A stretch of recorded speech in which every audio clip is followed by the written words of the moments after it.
Welcome to this week's Real Estate of Life with Kevin Riles. This is your boy, Kevin Riles.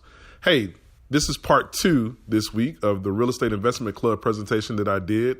I talk a lot about what's going on in the Houston real estate market. So sit back and enjoy, and I hope you like the show. DJ, hit that music, please. Support for this program comes from the Digital Broadcasting Network, presenting podcasts and web series from everyday people who have an extraordinary passion to make the world a better place.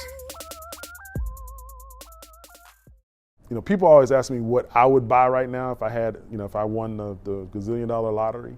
And I would have a diverse portfolio. But what I have seen in this market, because I've just done a couple of leases and sold a smaller one, from an income standpoint, industrial is rocking and rolling now.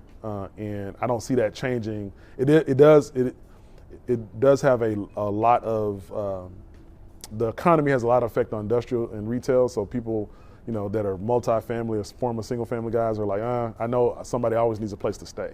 But I will say that industrial right now is rocking and rolling, and those tenants tend to be like ticks. Once you get one, heavy equipment, stuff like that, they don't really go anywhere. So I don't know where that is, but that might be another use, depending on where it is. It's over Baytown. Baytown East Side. So Baytown is starved for affordable multifamily as well. Yeah, it's a star for multi. So the other thing that I do, I list for 4 Chapter 7 bankruptcy trustees. I list for all their commercial properties.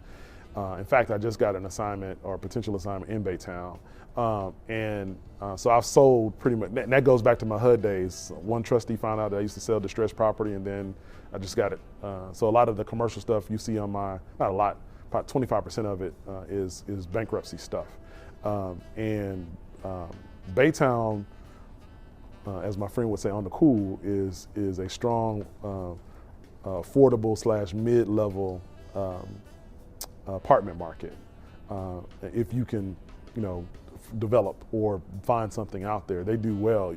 I don't know if you're getting quite $1 a square foot rents, but if you can affordably develop, you can get it pretty close.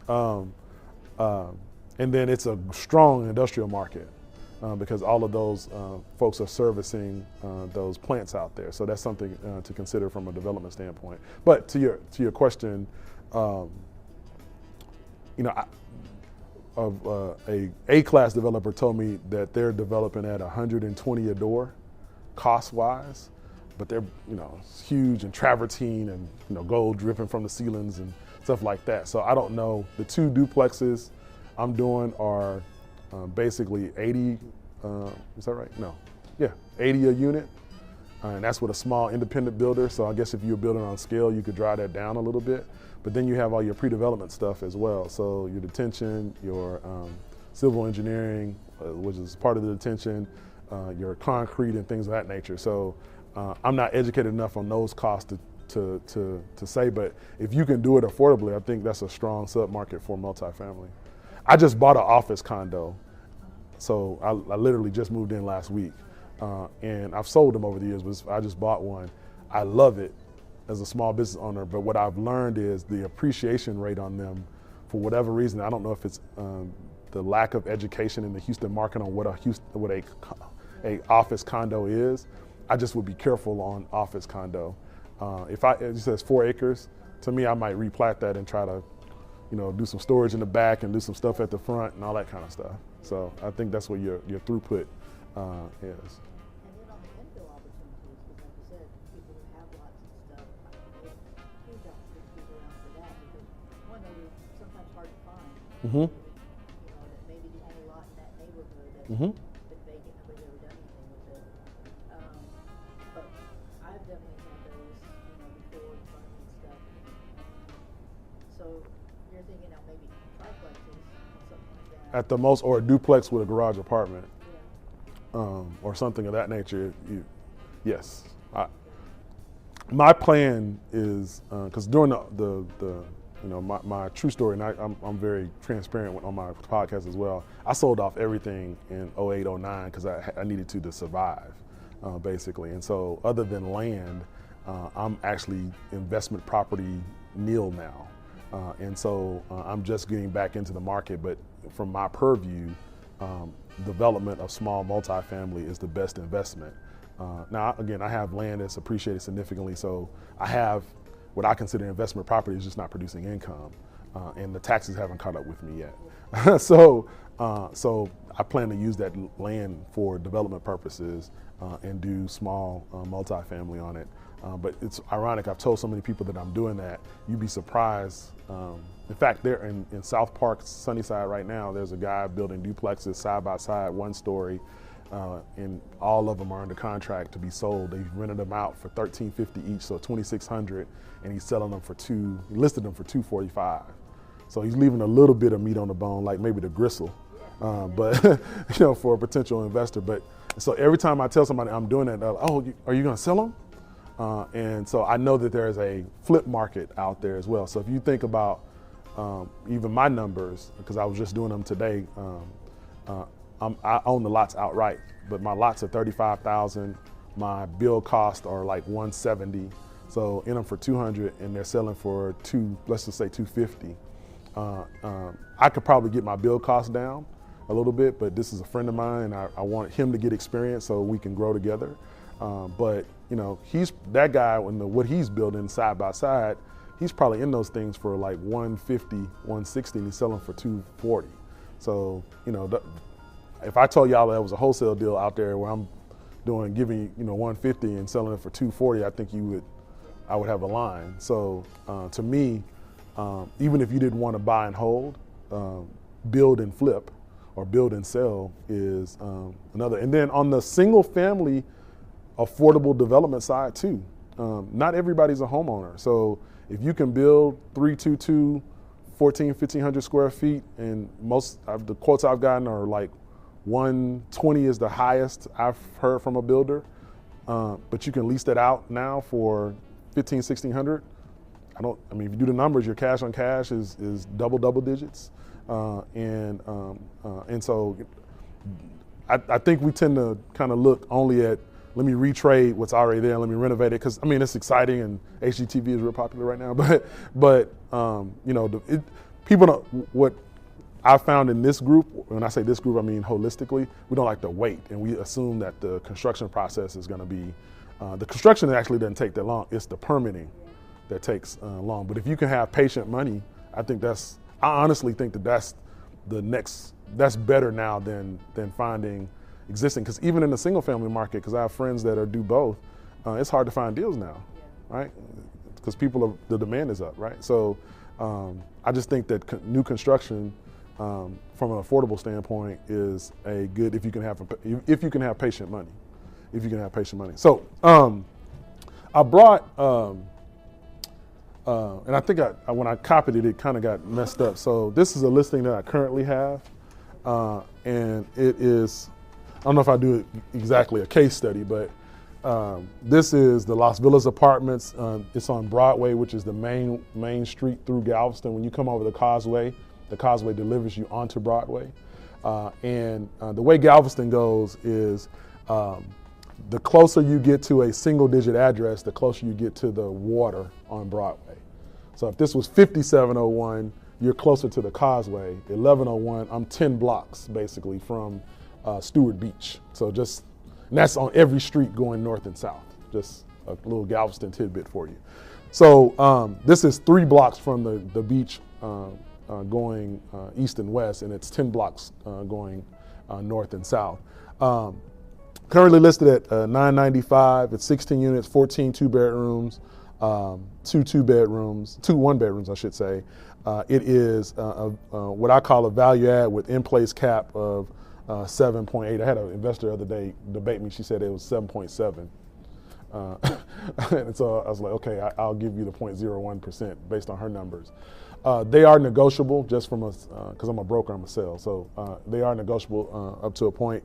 What they have done is they have taken, I think, the biggest expense off of this, which is when they purchased it, the roof was in really bad shape, and it's a flat roof. So, and the owner had actually, quote unquote, redone the roof, but he literally had done it. Like, he had done it. He hired some workers and they did it. And so they were unable to get insurance based on his work. So they redid the roof with a professional, well-respected roofing company, and we're able to get the WP1, the WP2, and the WP8. And so in Galveston County, specifically in most of Brazoria County, you will need, if you've done deals out there, WPIA, which is the windstorm certificate, meaning that the roof is weighted for, and that's on single family to commercial, meaning that the roof has been rated by an inspector to withstand windstorms at a certain level. And What year was this was built in, that's a really good question. You're gonna put me on the spot. It's 1985, 84, somewhere in there. So definitely C-class, and condition-wise on the outside, is there still stuff that needs to be done? Absolutely. They've shored up some of the stairwells. They've replaced some of the facial board, but if you walk the property, there's still opportunity to make it pop. The good thing about this is that eight of the units, so out of the 16, 8 of the units are on housing. So taking you back to Ike, I had a property on the Strand. All of Galveston's public housing was destroyed in Hurricane Ike, which was 2008. And so they've never been able to replace it at the clip that they had it at. So I have a client that has 43 units down there, and all of them are on housing. And housing for 2-bedroom units is paying $1,100 a month. They're only charging $850. So even if you just took this and kept it like it was and charged the market rents for housing, you have $200 a month times 8 units of income that they're just leaving on the table, right? So that's one. So that's automatic. Again, talking about value add without having to do anything physical. Of course, you'd have some rent turnover as far as tenant turnover. But if you made these market rents, if you made these market ready, like even just at a decent level, then your rents are probably $1,100 to $1,200 a month. But again, that would cost capital to do. So in my mind, this is a value add property that has significant, and I say 7.8 in place before any negotiation, and then before you decide how you want to add value. I just sold a 10 unit down the street on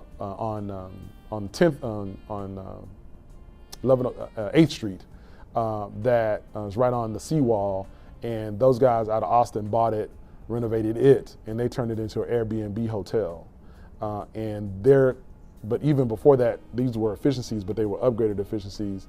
He was getting almost $2 a square foot, but they were really, really small. So it depends on how you would want to do this. But as a case study, this is an example I wanted to show of where you could buy it as is and create additional income without having to do, quote unquote, any work.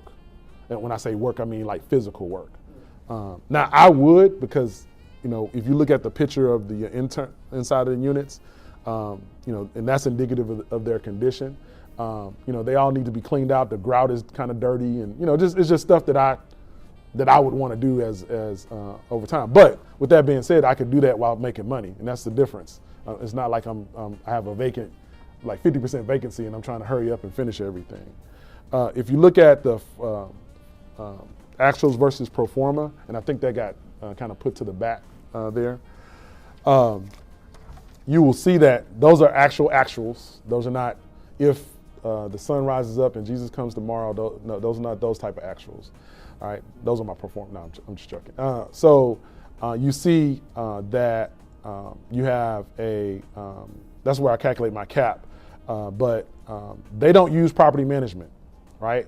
So in the actuals, you see I have a 0 there. So I'm one of those brokers, if y'all ever see my stuff, I'm gonna be honest, because in this business, I learned you only have one name and one reputation, and I don't want you ever to say, oh man, he gave us some crazy numbers, and we based our decision off of that, and we found out all this other stuff. So I'm gonna base the numbers based off what the seller gives me, but they don't use property management, and that's one of the reasons they want to sell, actually, because they live in Houston and they're trying to manage from Houston, and I just don't think that that's the most awesomest thing in the world, having owned property in Galveston myself. So if you look at their numbers, those are truly their numbers. Now, what I did on the pro forma side, and the pro forma, just so you guys know, is estimates based on assumptions.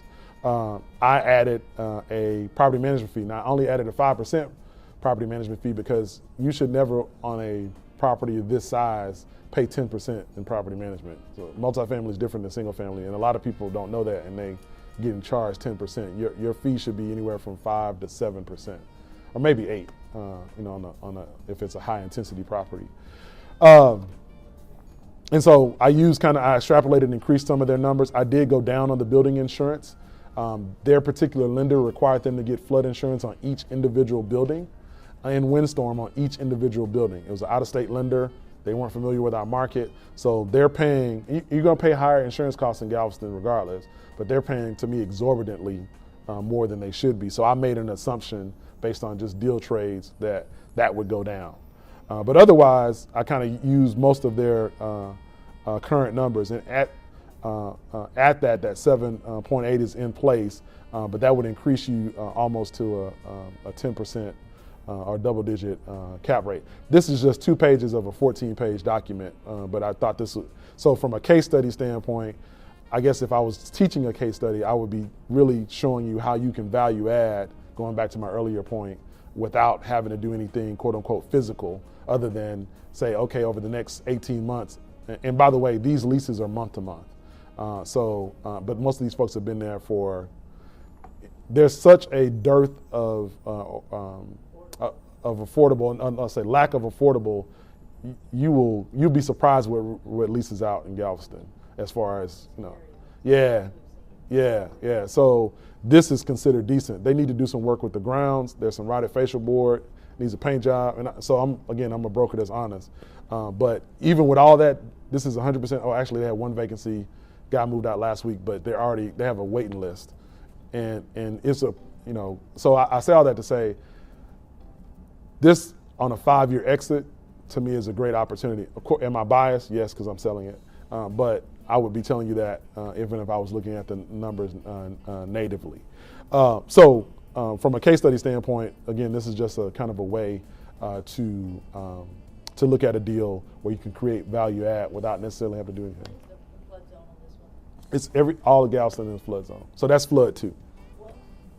I say all of Galveston, but a majority of it. Stuff right on the seawall. Like I had a property 4 feet from the seawall. Okay. And it was actually an exit because it was protected. By the seawall. So Galveston that's a good point. So let me be correct. I always tell people if it's in Galveston, just assume it's in a flood zone. But Galveston's made like a bowl, or tilted bowl.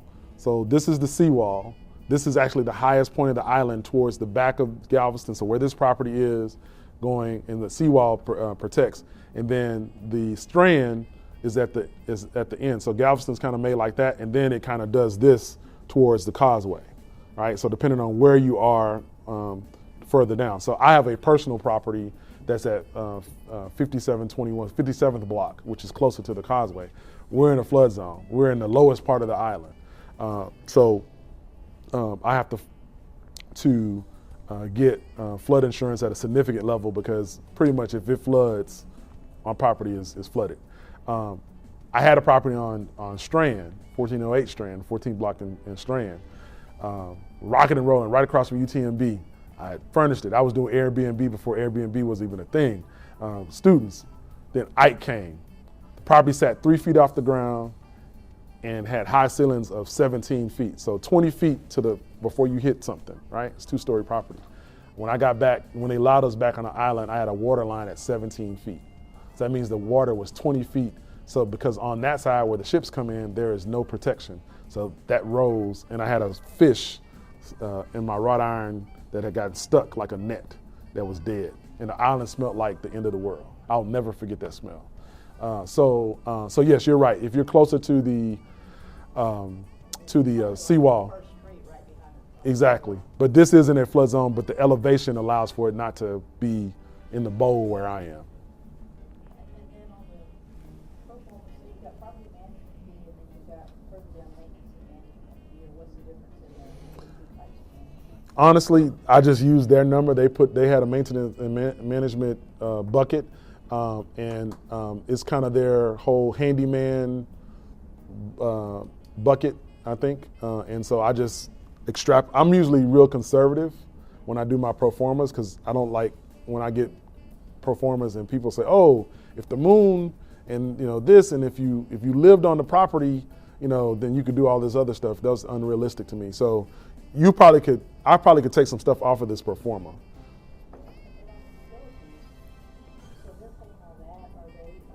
The only global utility they're paying is water, and gas. But the tenants pay their own electrical. For older multifamily, yeah. But some people will put in a RUBS system, and a RUBS is basically if you're familiar with commercial investment, RUBS is the apartment version of triple net charges. So they basically give you a pro rata share of usage. Now, some people will do a sub-metering system where they will literally put a meter on your gas, on your water or your electric going into your unit, but that's expensive to do, and you have to have access enough to get to be able to do that. So most people try to, and I'm not a RUBS expert, there are people out there that are like PhDs in RUBS where you bring them in and they tell you how to do it. But essentially it averages out and they get a separate bill for that. And that's another, again, value add mechanism in which you could do that and derive additional income, because now you're not bearing that cost. If you looked at this and said I could rub out, $15,000 in utility costs, that's 15, assuming your collections are 100%, that's $15,000 you just added to your NOI. So, and I've been evangelizing this whole other look at value add on the phone, but this is the first time I've been able to say it globally, that, in this market, and just remember, if you do that and then the market improves on top of that, then now you're, doubling up your opportunity to be able to create it. So, well, guys, I'm looking at the time here, and I've gone over the 1 o'clock time. I want to thank Belinda for inviting me. And if you have questions, I did put my capability statement and resume just so y'all know I was a real dude in the end there. It's kind of some of the things that we've done in the clients we work with. And I say we, I'm a small shop, so it's me, my wife works with me as well. I have a buyer's agent, and then I have a virtual assistant as well. So I used to have 22 agents and 4 staff people, and it's very stressful. It's like having 22 kids. So in my 40s, I've determined how I like to work. I do very well. I'm very strong on because of my technology background, on online as far as advertising. And then I do a, man, that's a good looking dude right there, but I do a weekly podcast. It's called The Real Estate of Life. And so I call it that because I speak about real estate most of the time, I'll say 90% of the time, but I do some motivational speaking, so every once in a while I want to motivate you guys to do something. So that's the life part. Last week's subject was the 7 commercial real estate terms you need to know. A couple weeks ago, I sat down with Nancy Sarnoff, the Houston Chronicle real estate writer, had a 2-part with her. I've talked to Daryl Dyke, Noble Investment Mortgage. I've had a couple of attorneys on there talking about how to do syndications, things of that nature. So I've gotten really good feedback. It's available on iTunes, Google Play, the whole 9. And from an advertising standpoint, when you stand in front of a room or you get on a mic, people think you actually know what you're talking about, but I actually do.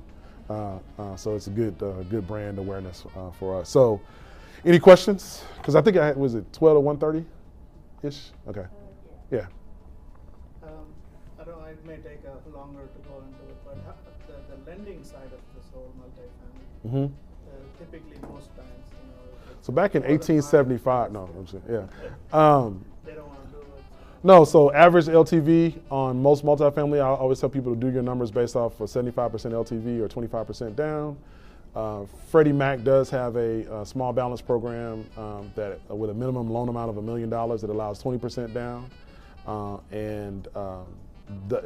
Is from a fee standpoint is not as costly as their capital markets product, which basically means that they're using Wall Street money to finance it. Most community banks are 25% down if you have a really strong financial portfolio. It's 20% down. Most of the debt service requirements are to translate, your debt to income ratio for the property, like 1.25, somewhere in there. What else? There are a lot of banks that say they do multifamily, but not really. And what I mean by that is there are larger banks that this is their underwriting box, right? They want you to be directly in the middle of the underwriting box, and if anything that pushes you to the left, to the up, to the down, to the side, it throws off. So there is a large bank, very large bank, national bank, that I've closed deals on over the years that they will say, oh yeah, what's your name? Siva, 20% down, no problem. Okay, cool, we're getting ready to close next week. Oh, Siva, look, you were born on a Tuesday. We didn't know that when we started. So now it's 30% down, literally, as you're getting ready to close. Now, but luckily, both of those two investors had money to do that. So I'm a huge proponent of local community banks, specifically like in Galveston. You need that understand the Galveston market. So Hometown Bank of Alvin, done deals with them in Galveston County. Moody, done deals with them in Galveston County. And I'm not professing any bank, but I think you need to like really research have you really done multifamily? And if you have, do I need to be born on a Tuesday, left-handed? Like, is there any special requirements I need to know? Because again, commercial lending is more wild, wild west. You can negotiate covenants and things of that nature with smaller banks. Does that answer your question? Yes. What about the retail market, public sector? So I've fallen in love with triple net investing because once you get a tenant, oh, you had a bad month? Sorry, can you get on my rent, please? So it's like nothing there. So to answer your question though, BC retail, which is a little bit more difficult, kind of these suburban 10,000, 12,000 foot centers, 7.5 cap plus or minus, if I had to give you a range. If it has a national credit tenant, that drives the cap rate down because it's a better tenant. But I've seen also some 9.5s and 10s out there as well.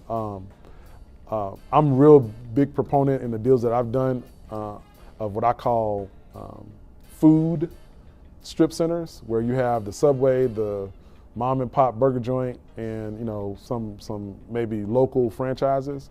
I like those. An investor actually was looking for those and got really familiar with them. But yeah, there are opportunities out there.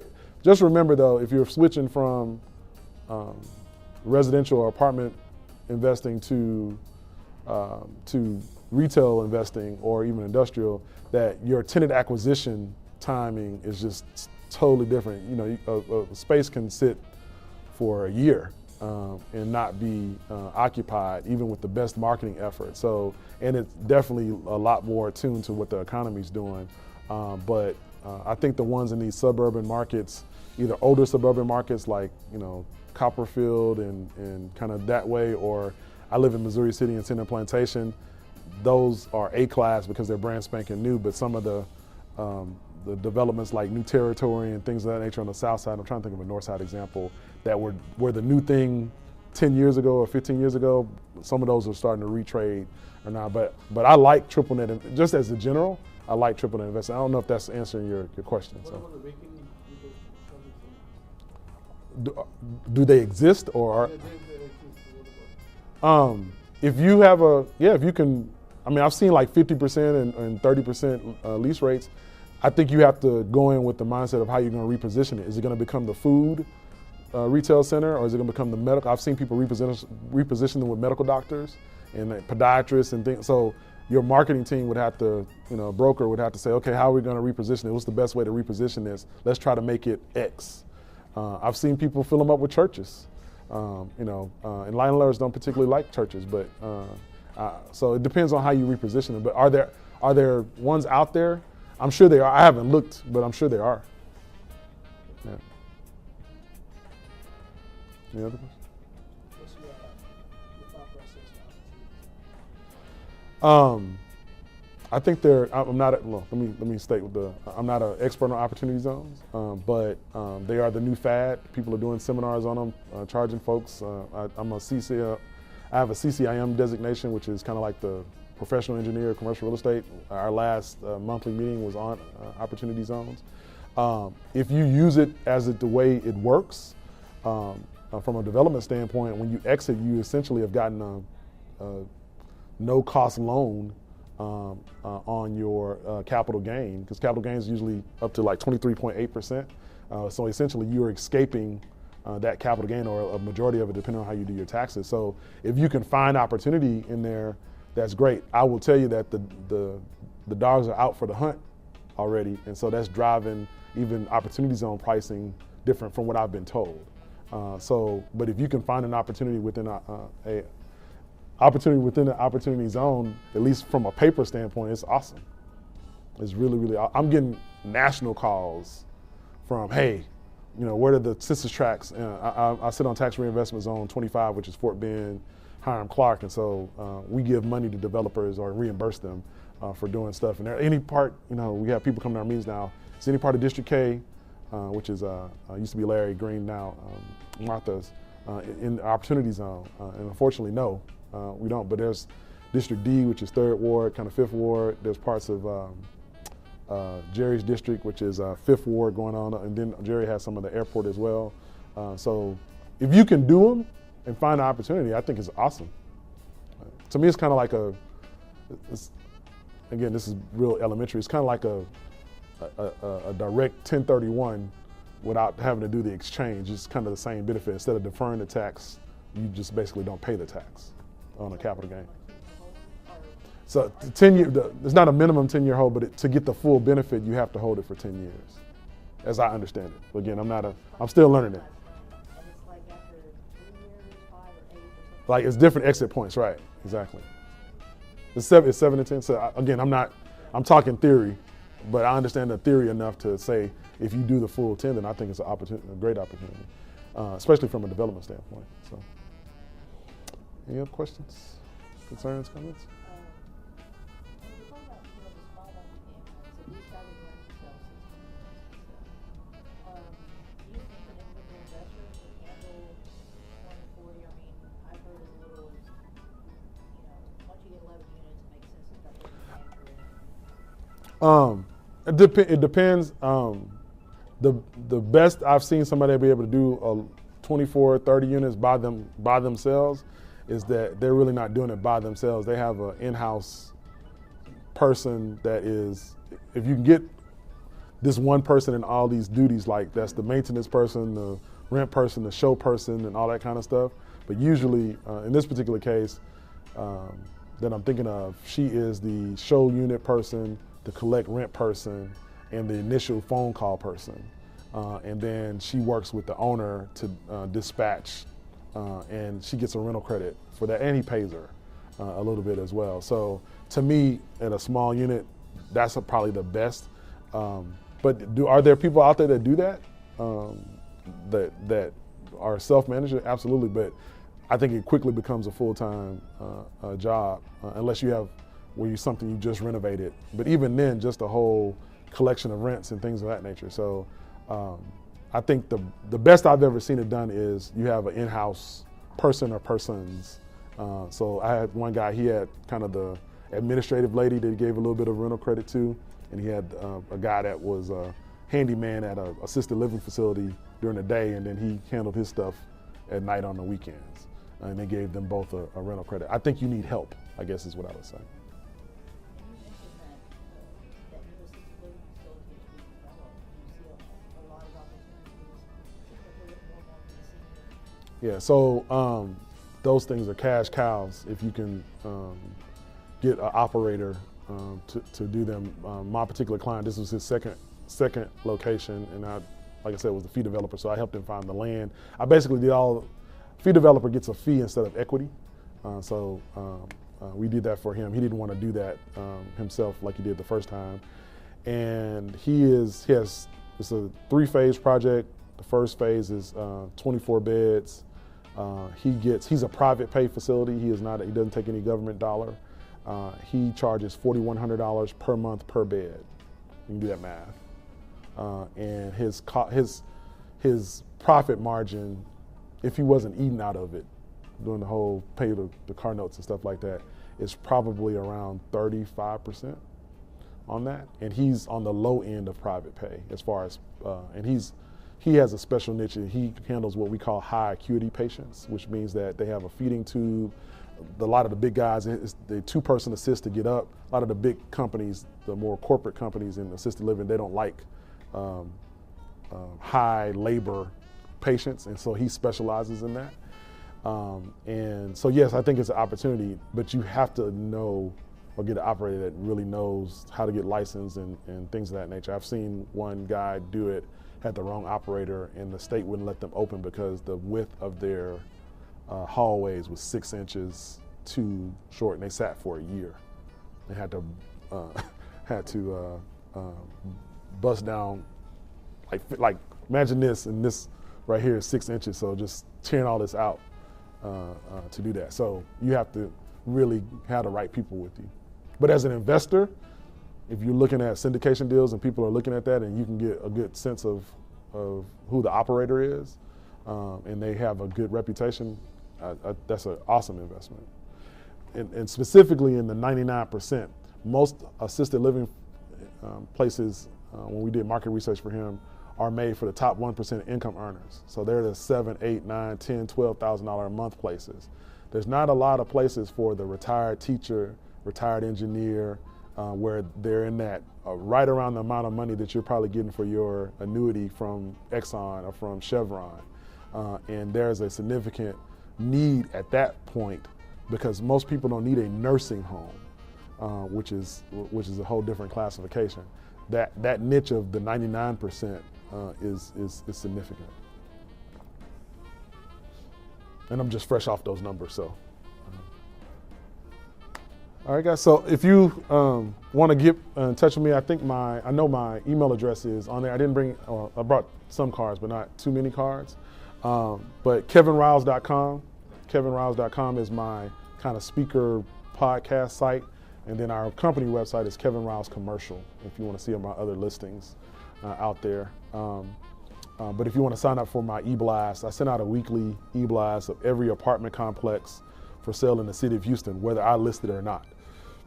And the reason I do that is because a lot of people don't have full access to LoopNet, and they can't get to the kind of nitty-gritty details. So I send it out as a service. Obviously, that causes my phone to ring because people get interested in stuff that's on the list, and we offer buyer representation. And then I send out all the multifamily properties in an aggregate format on the MLS as well. So KevinRilesCommercial.com is the company website, and then if you want to subscribe to my podcast, it's KevinRiles.com. Actually, I think I have it on both. So if you go to one or the other, you can cross-pollinate. In fact, I can verify that. And how do we get on your emails? Send me an email. I'm sorry. Send me an email and say, Kevin, put me on that wonderful, awesome e-blast that you send out with all that good information. No, you don't have to say that. Just say e-blast.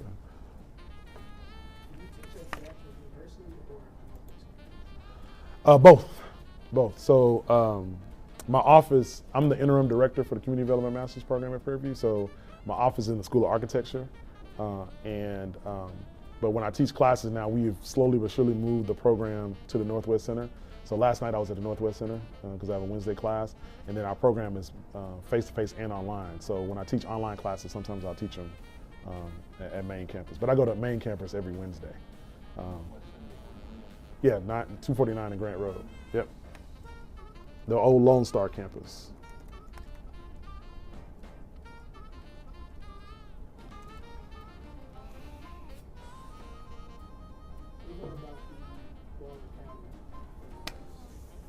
PV needs housing.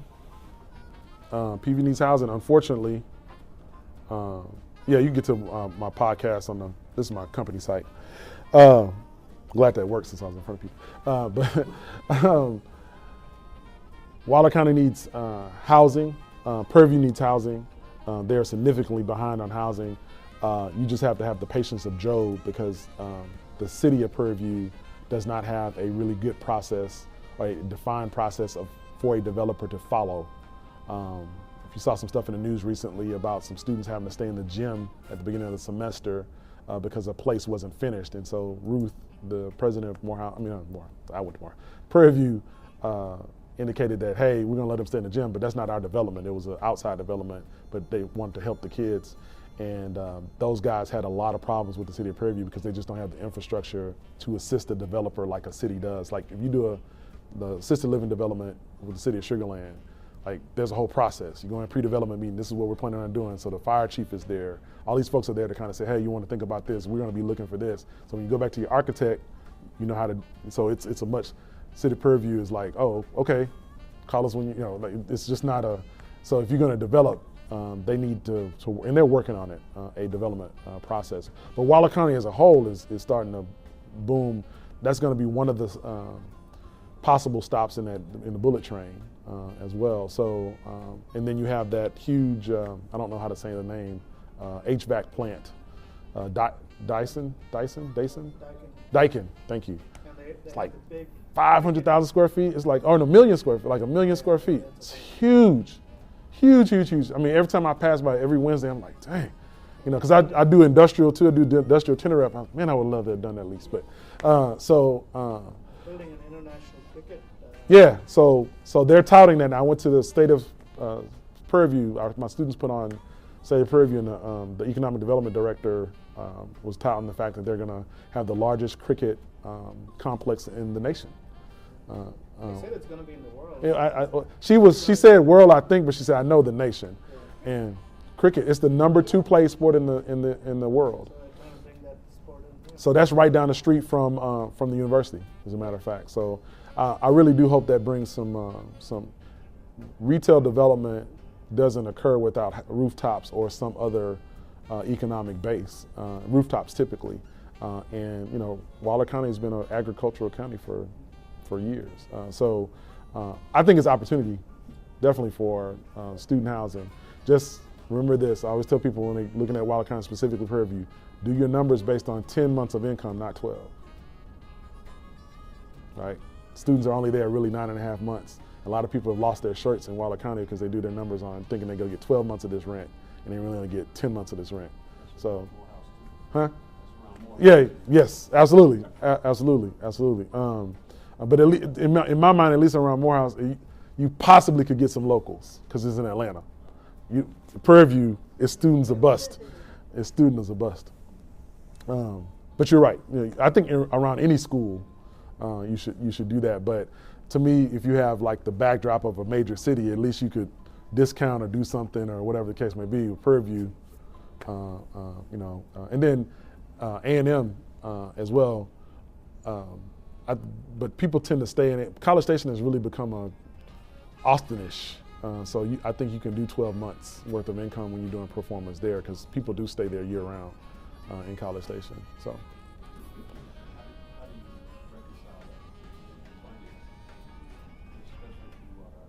You try to negotiate a better deal, yeah, I mean, if you're giving it to a bank, you're going to show them 12 months worth of numbers, but or you reconcile it with a higher vacancy rate when you're doing your pro formas instead of, so basically that's a 20 to 25% vacancy rate. And again, you might be able to get, there are some students that do stay there for the summer or they'll go ahead and sign a year lease because they're having such a housing problem that they want to make sure that they know they can have a place to stay. And so they do pay those 2 vacant months. But I think as the market catches up, it's going to go back to normal, which is that you really need to do your numbers on 10 months. So, all right, guys. Thank y'all so much. I appreciate it. Hey, thanks for listening as always. Do you have questions about any of the topics I'm talking about? If you have questions, let me know. Email me at kevin@kevinriles.com. Again, that's kevin@kevinriles.com. I'm going to do a podcast just on the questions that you guys are sending me. So feel free to send them to me. Again, that's kevin@kevinriles.com.